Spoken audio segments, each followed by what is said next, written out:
Bom, gente, boa tarde. Em primeiro lugar, gostaria de agradecer o pessoal do NIC, a comissão organizadora aí do GTER. Obrigado por dar a oportunidade da gente mostrar aí o que a gente está fazendo. Bom, a Smart 6 ela é relativamente nova, bem nova, na verdade. Nós somos de tecnologia, a gente costumava fazer produto, hardware, tá? Temos algumas atuações aí em operadoras e tal. E em virtude do tempo aqui, a ideia não é fazer um review do que é SDN, tampouco NFV. E eu deixei o link aqui para algumas coisas que a gente já falou, inclusive aqui,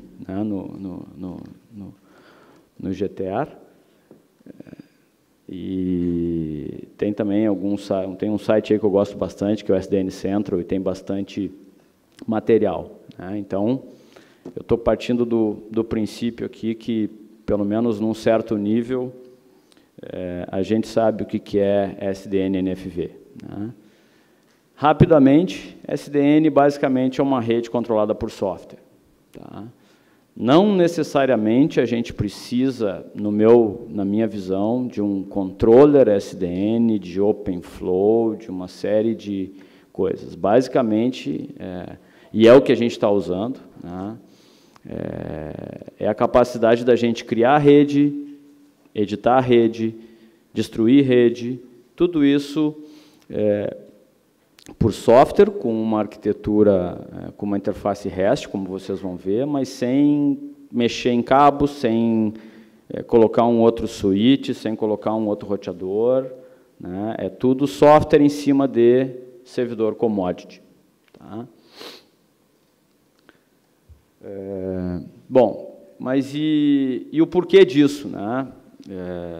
Na verdade, a academia e vários institutos de padronização estão trabalhando em cima de NFV, a ETSI, SDN, o Open Network, que agora está sob o escopo do projeto do Linux Foundation. Mas isso começou lá atrás como uma nova ideia, Stanford, como é que eu vou fazer from scratch uma nova rede e tal. Só que a coisa está evoluindo e o porquê que a gente viu essa oportunidade de efetivamente colocar em prática, porque finalmente a gente tem a capacidade de ser muito competitivo para disponibilizar uma rede de alta velocidade para o nosso usuário final, seja ele um usuário residencial, seja ele o usuário corporativo empresarial. Hoje é competitivo, a gente consegue, é barato entregar 100 mega, 1 giga, óbvio, para o mercado corporativo, 10 giga, 100 giga, mas principalmente para o mercado comum, digamos assim, 100 mega e 1 giga, com uma tecnologia FTTH, com GPON, com EPON, é barato de entregar.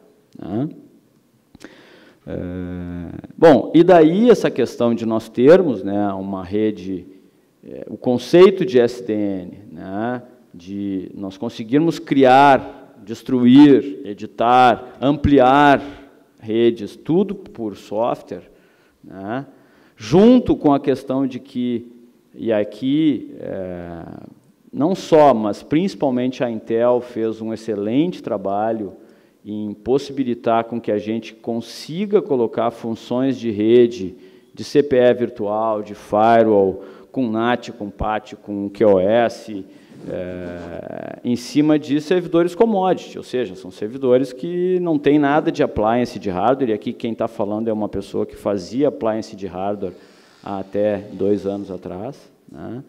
Mas hoje, e nos últimos 3 anos, que foi o escopo de uma das apresentações que eu fiz no passado, a gente tem a capacidade de ampliação em 10 vezes da capacidade de comutação de um servidor. As últimas versões do Xeon têm várias instruções para acelerar a comutação de pacote, para fazer offload de criptografia em VPN, enfim, a gente tem a capacidade de usar realmente commodity servers para roteamento e comutação de pacotes. Tá? Bom, e a outra coisa que eu acho que é um negócio que vem a calhar, né, nesse momento é a questão de plataformas de nuvem IaaS também com soluções open source e já muito maduras. Né?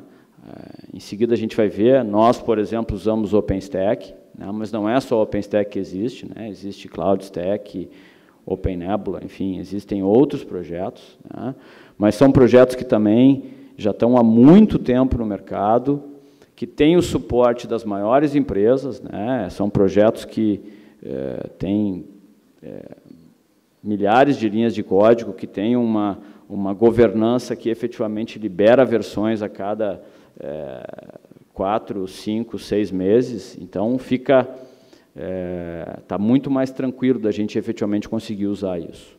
Tá? Bom, mas tudo isso por quê? Né? Porque, na nossa visão, a gente tem que efetivamente começar a entregar mais serviço de valor adicionado. Né? Na nossa visão, o ISP, né, o provedor de internet, ele não pode entregar só canal internet. Tá?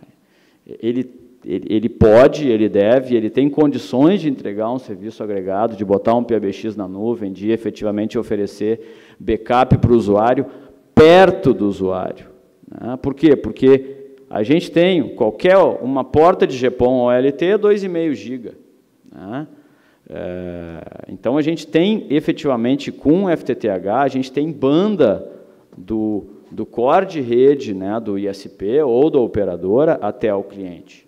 Só, claro, a gente tem um funil, né, na hora que a gente faz o trânsito, na hora que a gente faz a interconexão, então, a gente tem uma grande oportunidade para, efetivamente, colocar o backup do cara aqui na nossa infra, né, para efetivamente absorver e reter as imagens de câmera dele na nossa nuvem aqui, né, para que não onere o nosso trânsito internet.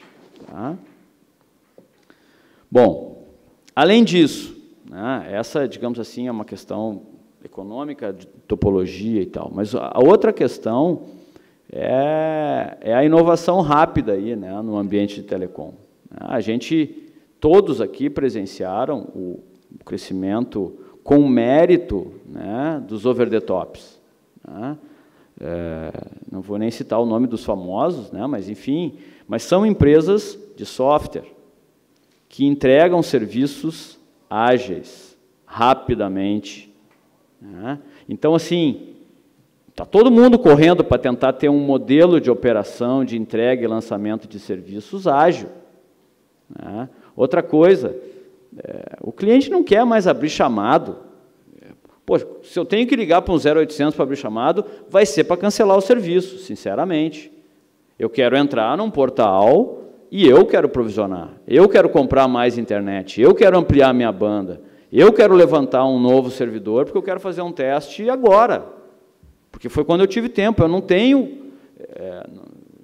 Eu tenho ojeriza a efetivamente ligar para um 0800, abrir um chamado, só que esse, se a gente olhar, ainda é o modelo de muitas empresas desse nosso mercado. Tu abre um chamado, né, isso vai para a equipe de instalação, tudo bem, quando tem truck rollout, né, tem que pegar a escadinha e lá o técnico instalar, tudo bem, mas depois que instalou o acesso, não tem o menor fundamento a gente esperar para ampliar a velocidade, a gente esperar ter que abrir um chamado, isso tem que estar na nossa mão, quando eu quiser, inclusive. Porque durante a maior parte do tempo eu não uso, mas final de semana os meus 2 filhos querem ver Netflix, eu quero ver um outro, entendeu? E daí não tem banda. Então, assim, na nossa visão, as empresas que estão tendo sucesso são empresas que sabem construir soluções de software. E aí é que vem essa questão do SDN, do NFV, né, e da gente aproveitar essa infra para criar um serviço de valor adicionado. Tá? Bom, então, a Smart 6 é um pequeno provedor, mas que é totalmente virtualizado. Todo o provedor roda em cima de 2 servidores. Tá? O roteador de borda é virtualizado, são 2. Né? São 2 servidores, por quê? Porque um pode cair a qualquer momento. Tá? Mas o servidor de borda é virtualizado, todo o atendimento de cliente a gente levanta para cada cliente, ou para cada subconjunto de networks, onde cada network é um cliente, né? Isso daí é uma decisão que a gente toma, mas basicamente para cada um subconjunto de clientes a gente levanta um roteador virtual. Né? E por baixo, basicamente, hoje a gente tem integração com OLT e ONU da Datacom, né? E com o Wi-Fi Ubiquiti. Né? A gente está usando intensamente funções virtualizadas, tem Open vSwitch para que a gente crie e delete e amplie redes. Né? Total integração com o OpenStack para que o próprio usuário... A Smart 6 é um provedor de comercial, corporativo. Né? Então, para que o próprio TI, ou para aquela pessoa que atende o TI daquela sala comercial, possa levantar o backup na interface, né, do Horizon, lá, que é do próprio OpenStack, no momento que ele quiser. Né? E o cliente, por default, ele já ganha, né, quando esse sistema de automatização que a gente criou e que automatiza o circuito, né, de GPON ou a VLAN de Wi-Fi, o cliente já ganha, na hora, um portal onde ele vê quanto que ele está usando. Né? Ainda não está com a possibilidade de ampliar, mas isso já é o que a gente está trabalhando, em seguida a gente quer liberar. E isso tudo, efetivamente, com auto-automatização, ou seja, depois que a gente vai lá e instala o acesso, a priori não existe 0800, existe porque é uma prerrogativa da Anatel, a gente tem, mas a ideia é que ele não precise fazer nenhum tipo de chamado para operar a sua própria rede. Tá? Bom, vou acelerar um pouquinho, a apresentação está no FTP do GTR aqui, então todo mundo pode pegar, mas a ideia, né, é que essa plataforma ela tem uma interface REST, então, para integrar com o ERP dos provedores, com o OSS, com o BSS de operadoras, é muito mais fácil, né? Não tem que estar fazendo parse, né? Mas a gente tem um CLI também. Tá? Então, e tem uma interface, uma plataforma web para fazer essas coisas. Então, o ISP pode criar, mas o ERP dele pode criar automaticamente por essa interface REST, e o operador pode ir lá também, com uma interface CLI, provisionar um novo cliente, né, aumentar, ampliar, mudar o endereçamento. Tá? Como é que é a topologia? Tá? É aquilo que eu falei, a gente começa sempre com 2 servidores, dá para começar com um, dá, mas a gente não recomenda, porque a ideia é a gente conseguir dormir tranquilo, né? Switches redundantes também, e uma infraestrutura de GPON, né, principalmente GPON, em L2, tá? Por quê? Porque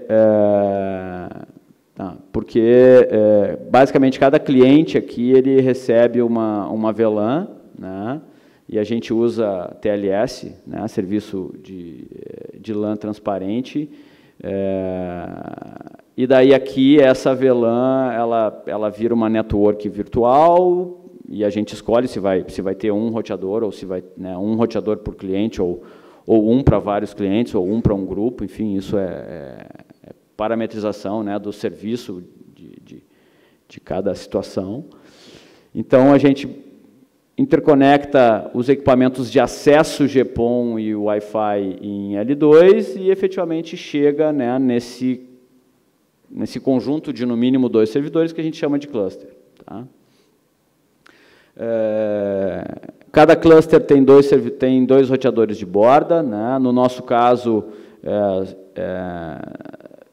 a gente tem o ESN, que está aqui, tem um range de IPv4 e IPv6, a gente fala BGP para fora, o SPF para dentro, esses caras estão virtualizados em cada um dos servidores. Se qualquer um deles cair, o outro assume, entre eles tem VRP.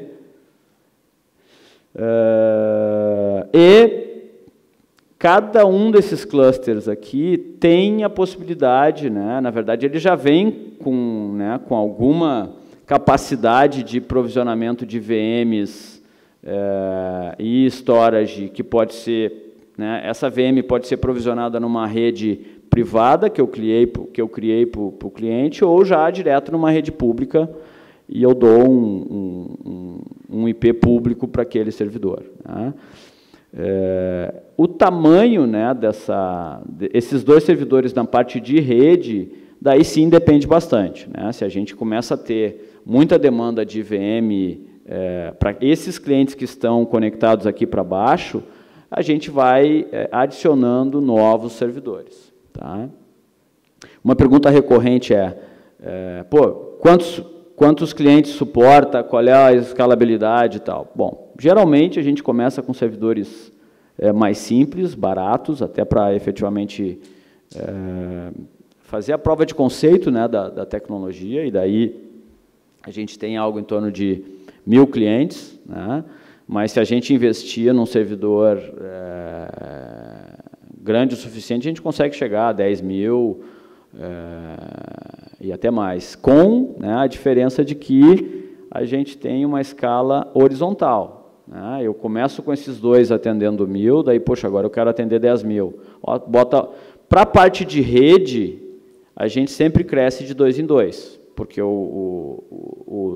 vocês vão ver em seguida, mas o roteador de cliente ou do grupo de clientes, ele nasce sempre duplicado com VRRP. Então, toda vez que eu quero crescer a parte de rede, eu boto outros dois. A parte de nuvem e de storage não precisa. Tá? Eu vou crescendo servidor a servidor. Né?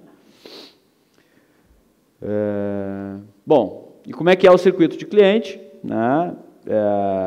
É um circuito TLS, né, que interconecta, passa pelo GPON, passa pelo ONU e chega, né, no Wi-Fi do cliente.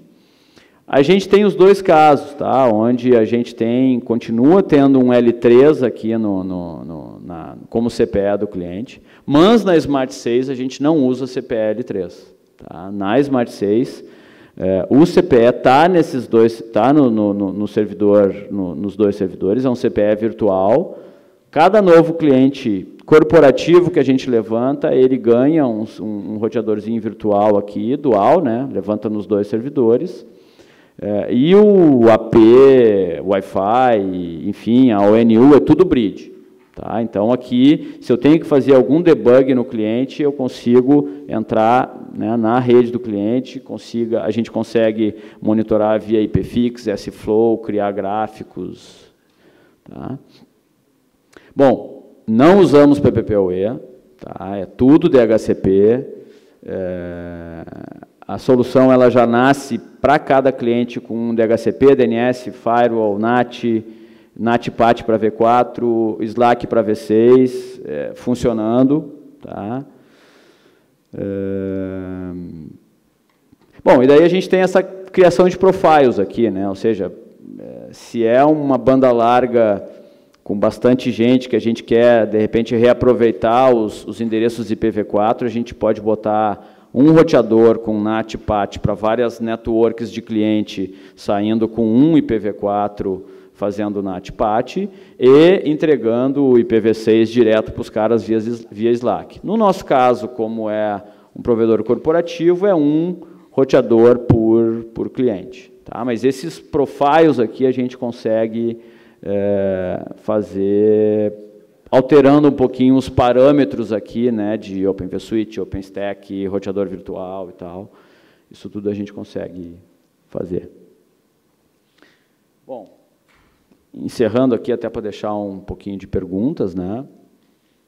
O que a gente acredita como sendo as nossas principais vantagens? Né? A gente não tem um ponto único de falha, né? Não tem um concentrador de PPoE ali que possa cair, né? A gente não tem essa questão, né, de tunelar. Tá? A solução, ela tem esse conceito, né, de web scale, ou seja, ela tem um scale out e não um scale up. Né? Você cresce a solução adicionando mais servidores e não trocando aqueles equipamentos pequenos por um maior, depois trocando o maior por um maior ainda e trocando o maior ainda por um enorme. Tá? Adicionando mais coisas e mantendo a mesma interface REST, o mesmo CLI, o mesmo tipo de controle, vai ser só uma nova zona de disponibilidade. Né? A gente vai lá e diz, cara, essa aqui é uma zona que suporta 1000, cria uma nova zona que suporta 10.000 clientes e segue escalando horizontalmente. Tá? Enfim, mantém os mesmos comandos, mesma interface REST, né? O CPE de cliente, né, claro, eu não posso extrapolar a capacidade dos meus servidores. Agora, eu posso colocar um CPE de cliente que suporta 10 mega e até 1 giga sem truck rollout. Né? Eu não preciso deslocar um técnico até o cliente para trocar o roteador. Né? Eu não preciso deslocar um técnico até o cliente para colocar uma função de firewall. Eu não preciso deslocar um técnico para colocar a função de VPN. Eu vou lá, programaticamente, e habilito. Tá? E o cliente vai lá e consegue controlar as regras. Tá? Essa parte de integração, né, com SS, BSS, BP, MN, na verdade faltou um Nzinho, com o ERP do cliente, isso tudo fica facilitado, porque a interface é um REST. Né? Tu vai lá e diz... Oi, eu estou me autenticando aqui, ok, está aqui te autentiquei, tá, me dá uma lista de clientes, está aqui a tua lista de clientes, para o cliente ID tal, qual é a lista de roteadores que ele tem, está aqui a lista de roteadores, tudo em JSON. Com essa lista, para esse roteador aqui, que eu acho que é onde é a localidade que ele tem, quais são os networks que tu tem, está aqui a lista de networks. Então eu quero dar um update nessa network, eu quero botar um outro range lá, porque ele me pediu uma nova network, eu vou lá e dou um update, ele me responde ok. Para esse roteador, agora eu quero criar uma regra de firewall, me lista as regras de firewall, está aqui. Então é muito mais simples de fazer essa integração. Tá? E, efetivamente, possibilita com que os clientes também, as operadoras, os ISPs, possam construir software e possam entrar para esse nível de empresas que conseguem ser muito rápidas, conseguem ser muito ágeis. Tá? Bom, e a tecnologia core desse negócio, tá? Ela grande parte, na verdade, é toda open source e a gente tem software que nós estamos fazendo, mas não impede, né? As pessoas podem usar isso, né? E ela roda em cima de servidores de mercado, tá? Commercial off the shelf, tá? Pode ir vai na Dell, na HP, na Lenovo, na Supermicro, enfim, né? E compra o seu servidor, tem algumas restrições de placa de rede, porque a gente usa intensamente SROV, que é um esquema que a placa de rede ela exporta, ela se comporta como se fossem várias placas de rede numa PCI diferente, né? E daí a AVM, quando ela entra, ela já captura aquela PCI direto, então ela não passa por dentro do hypervisor, ela passa direto da AVM para a PCI, né, para a interface de rede, mas tirando algumas questões efetivamente de placa de rede, o resto é tudo commodity. Tá? E é uma placa de rede commodity também, né? Tem Mellanox, tem Intel, tem Broadcom, todos esses caras suportam. Tá? Bom, no final aí da apresentação tem algumas telinhas, tem mais coisa aqui, né? Mas pensando, né, no tempo que a gente tinha aí de 20 minutos, essa é a apresentação, a gente fica com 5 minutos aí de perguntas para a gente, enfim, esclarecer algumas dúvidas aí. Enquanto o delay do YouTube passa aí os 20 segundos até as pessoas poderem ver alguma pergunta online, eu tinha uma pergunta para você, Marcelo, se você notou sensibilidade dos clientes quanto ao uso de energia. Se você coloca, por exemplo, um típico servidor Dell, HP, um servidor off-the-shelf, como você mencionou, eles normalmente consomem mais energia do que um roteador típico, Ubiquiti, Cisco, Juniper, etc., que são appliances menores. Quer dizer, se você notou sensibilidade do cliente a esse uso de energia, que é um uso que ele está pagando, ou se ele não percebeu que você usar isso está colocando esse custo de energia na conta dele. Eu acho que não chegou esse tipo de questionamento para a gente ainda, né? E o que a gente sente é que, claro, a gente, né, o primeiro dimensionamento dos servidores, ele obviamente é maior do que a gente efetivamente está usando, né? Mas depois a gente tem ali 48 vCPUs, enfim, que estão sendo compartilhadas pelos diferentes roteadores virtuais, pelas diferentes características estatísticas da rede, e acaba compensando, né? A gente acha que, na larga escala, uma coisa vai compensar a outra, né? E se a gente pensar sob o ponto de vista tecnológico, né, a gente vai ver que um Xeon tem tecnologia de 14 nano, quer dizer, ele proporcionalmente em relação a processing power, ele gasta muito menos do que uma appliance pequenininha, né, em termos de potência por processamento, né? Então, acho que em larga escala vai ser ainda mais vantagem a gente fazer essa concentração. Obrigado. Pergunta online do José Batista, onde a sua empresa opera e qual é a história por trás do nome Smart 6? Não, o Smart 6 vem de, enfim, tentar ser esperto, né, fazer um negócio bacana, e 6 é de IPv6, né, porque a gente pensou em já ser totalmente IPv6, tá? Está habilitado, né,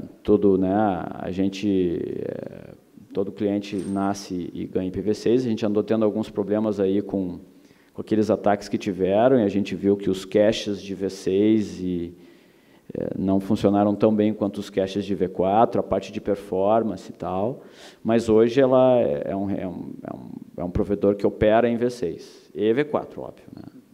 Obrigado. Eu achei muito pertinente a pergunta do Rubens, pensando na substituição do equipamento que é construído para uma função dedicada por um computador, e isso é realmente até interessante se você pensar, e até é importante você pensar que você está transferindo, né, funções de CPE, pensando na virtualização de CPE, que antes rodava na infraestrutura do cliente final, né, para o teu data center.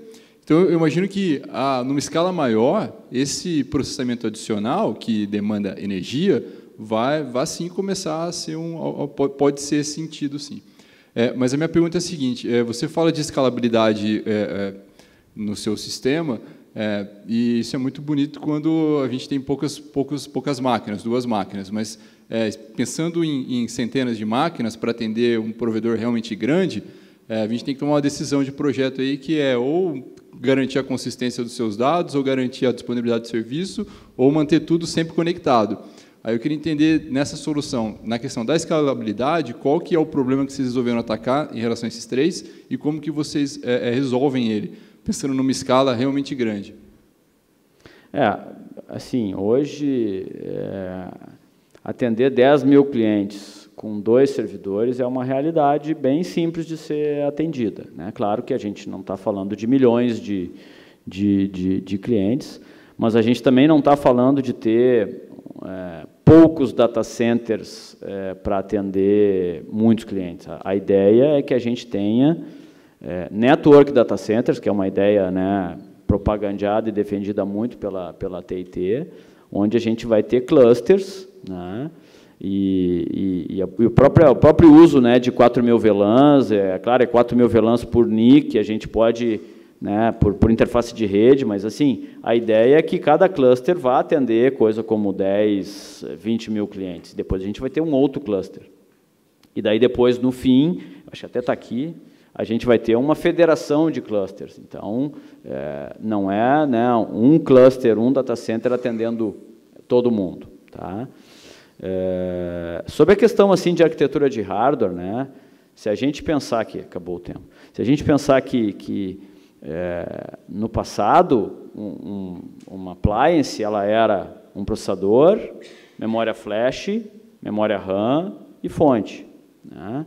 E um servidor era processador, disco rígido, né? RAM, fonte e uma mecânica um pouco mais complicada. Mas agora, servidores com SSD, eles estão muito semelhantes a um appliance, com uma capacidade de processamento e de escala muito maior, e é isso que efetivamente dá o ganho de escala do NFV.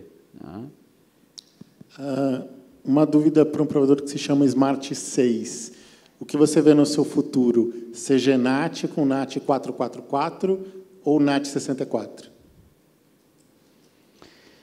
Eu acho que CGNAT, tá? Claro, é o Dual Stack